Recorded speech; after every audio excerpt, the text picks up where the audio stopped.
এইবাৰ বাজেটৰ এটা মুখ্য দিশ হৈছে যে মধ্যবিত্ত আৰু নিম্ন মধ্যবিত্ত সমাজলৈ সকাহ 12 লাখ টকাৰ লৈকে আমাৰ কোনো ৰাইজে এতিয়াৰ পৰা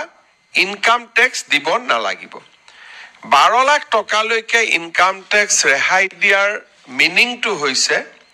যে তৃতীয় আৰু চতুৰ্থ শ্ৰেণীৰ কোনো কৰ্মচাৰীয়ে এতিয়া ইনকাম টেক্স দিব নালাগে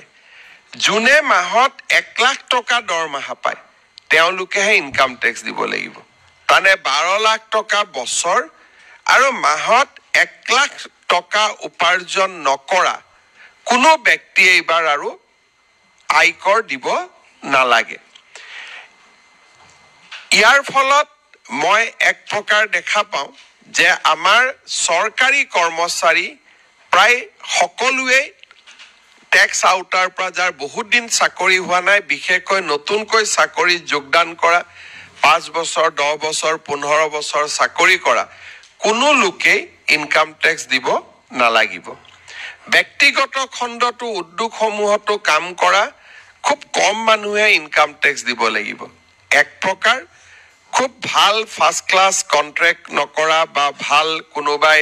ব্যৱসায় নকৰিলে ইনকাম ট্যাক্স দিয়াৰ প্ৰয়োজনীয়তাটো বহু পৰিমাণে নোহোৱা হ'ব ই ভাৰতৰ মধ্যবিত্ত সমাজখনলৈ এক বিশাল সকাহ যদি আপোনালোকে কংগ্ৰেছ চৰকাৰৰ দিনত চাই 75 বছৰ বা 60 বছৰ তেওঁলোকে চৰকাৰ চলোৱাৰ পিছত ইয়াক 3 লাখ টকালৈকেহে লৈ যাব পাৰিছিল মোদী ডাঙৰীয়াই প্ৰথমতে 5 লাখ তাৰ পিছত 7 লাখ এতিয়া 12 লাখ টকালৈকে ইনকাম টেক্সৰ পৰা সাধাৰণ ৰাইজক ৰেহাই দি মধ্যবিত্ত সমাজখনলৈ এক বহুত ডাঙৰ সকাহ দিবলৈ সক্ষম হ'ল